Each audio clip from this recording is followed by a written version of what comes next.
name is Mark J. Becks. I played Manny in Elevator Repair by Steve Apostolina. The process of working on the piece was exciting, cathartic, and thought-provoking. It enabled self-discovery on how I might view women, and as well as see how others can judge and objectify women. I enjoyed very much being involved in this project, acting alongside Dustin and working with director Salim. Before the project, I thought the Me Too movement was important because I believed anyone who experienced sexual harassment or assault had something significant to say, and now had a remarkable demonstrative platform to communicate their relevant information and involvement.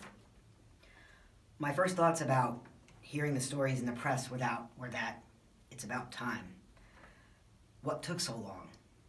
Why were there people, particularly women, so afraid to come forward from the beginning? I was also amazed at the number of people who have come forward with their narratives, and was actually deeply disturbed at how many accounts revolved around positions of influence and authority in my field, the entertainment industry, and how that power can be used to intimidate so many people. My being in the project hasn't changed my opinion in any way, as I've always been respectful of women and treated them well. And I have never committed these crimes against anyone, but it's my hope that others who see it might perhaps be able to reevaluate their possible negative views about what might be perceived and construed as sexual harassment and assault. The audience's reaction to the play was affirming and encouraging. I felt we got laughter in the right places, but I anticipated and expected more of it. However, I presume people's abilities to see the humor was impacted by the seriousness of such an issue. And also, the current political climate may not be conducive to affect the comical aspect of situations like these. I was pleasantly surprised by the audience's responses. I have had personal experience with workplace harassment that I can share. I once had a coworker who falsely accused and unjustly accused me of touching her inappropriately.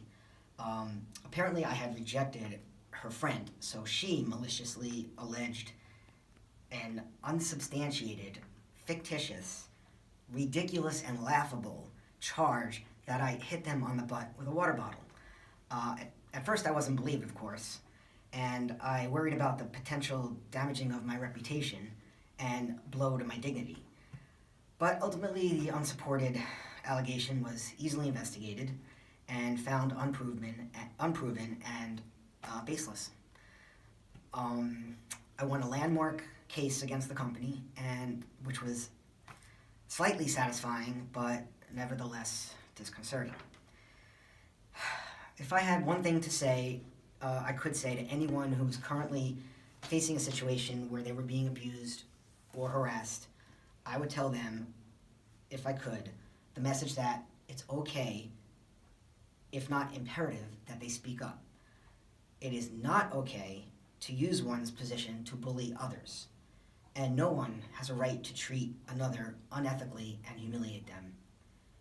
Take control and know that their behavior is wrong and illegal, and have integrity and be able to live with yourself knowing that doing the right thing by reporting it is dutiful and inspiring.